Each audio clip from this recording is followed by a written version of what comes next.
This is the Horse Radio Network.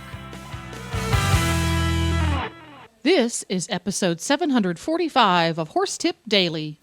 A different horse tip, a different equine topic, a different equestrian expert every day. Horse Tip Daily brings the world of equine knowledge to you, one day at a time. Today's tip is brought to you by Fleeceworks Therawool Saddle Pads.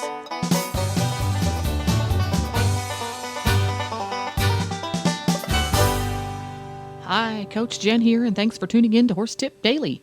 Today's tip is from Team Fleeceworks rider and extreme cowgirl, Robin Bond. Stay tuned as we discuss the finer points of riding in a Bosal, right after this message from Fleeceworks owner, Judy McSwain.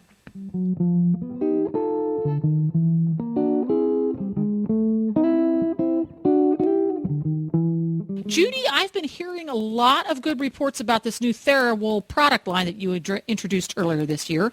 Tell us what's going on there. It's basically opened a whole new customer base for us, and it's made the product affordable for people maybe who either didn't want to use sheepskin because it does require a little bit more maintenance, the sheepskin does, than the wool, or people that just couldn't make that stretch. So it's been great.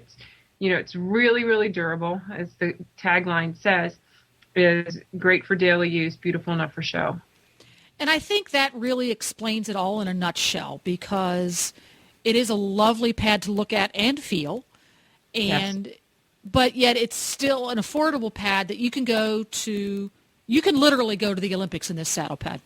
Yes. We worked really hard to make sure that we developed the right density and the right length. And so it took us about a year to get everything exactly right, and to make sure that when you washed it, that it didn't felt up or turn real hard or ball up.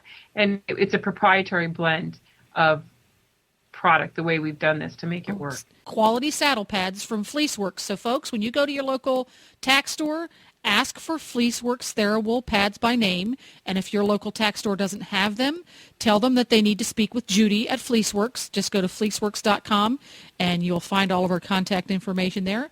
And thanks for stopping by again, Judy, and keeping us up to date on what's going on over there.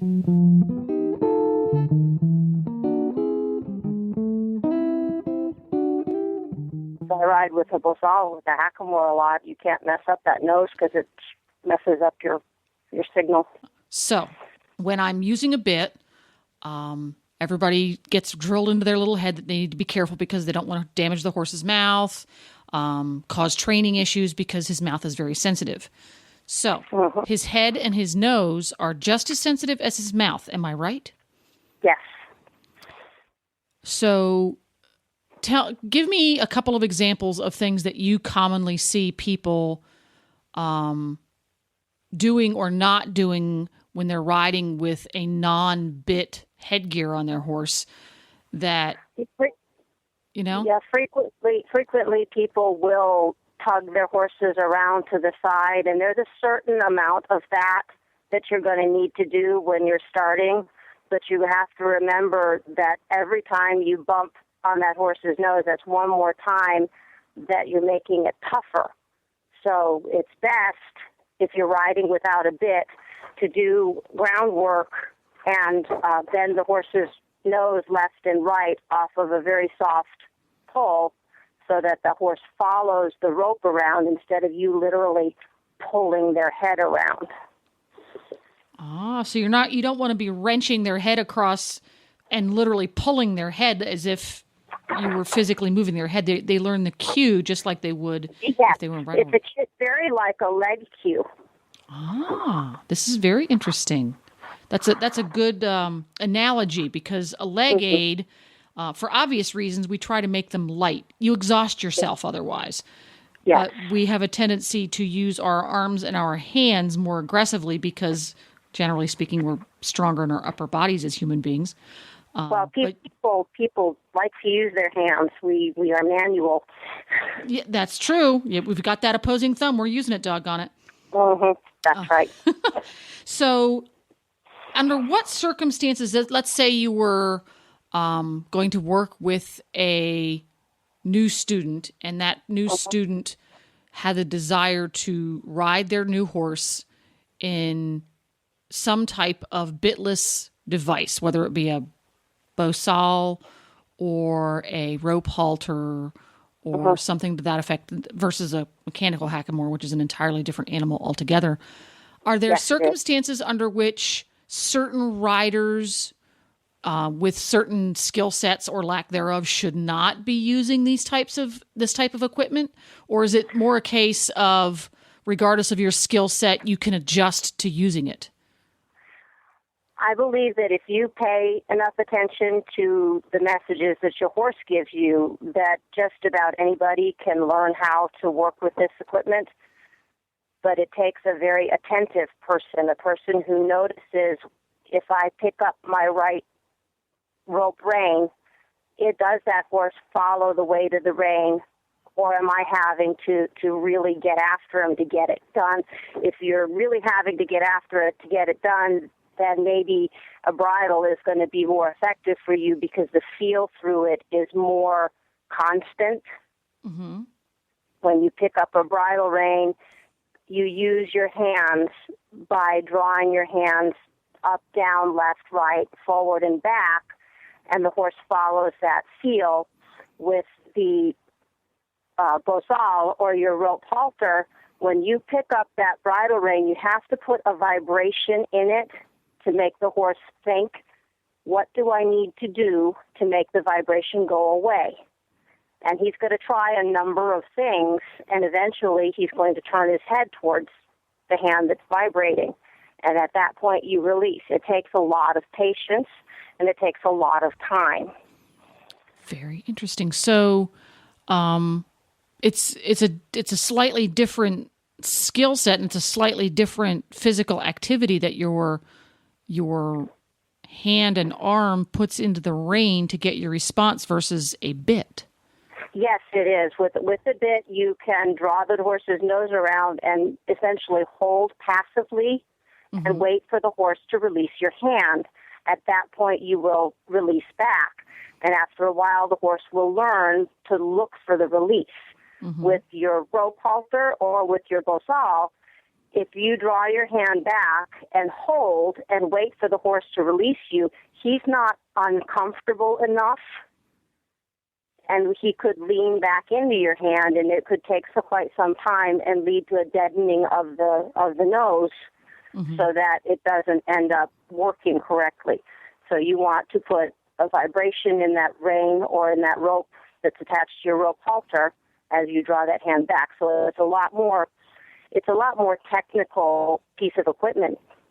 Very interesting, because you, coming from an English background, we assume that something that is not in their mouth is an indelicate piece of equipment, when in fact it's quite the reverse. You have to be very careful because it's a little bit like the snaffle bit in the English world. People put a snaffle bit on because it's labeled as a kind bit, thinking that it will forgive, in that if they use it improperly, the horse will not be physically damaged. Well, no, he won't be physically damaged, but he will be thoroughly screwed up.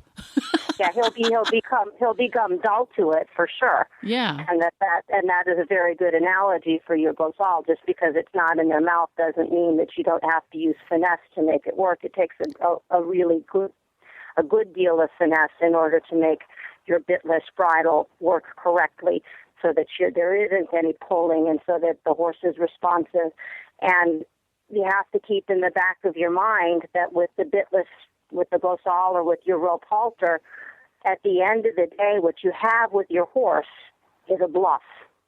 And if he ever learns that he can go through it, then you are set back a tremendous amount of time, because the horse can learn to stiffen their neck against that.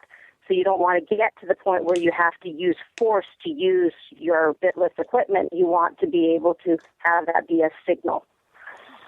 Very interesting. So conversely, are there horses, and this is, again, because I have a more of an English background, we associate the young horse or a horse being started being ridden in a Bosal or a rope halter or some other bitless device, and the horse graduates into bit. Is there a reason or a type of horse or anything?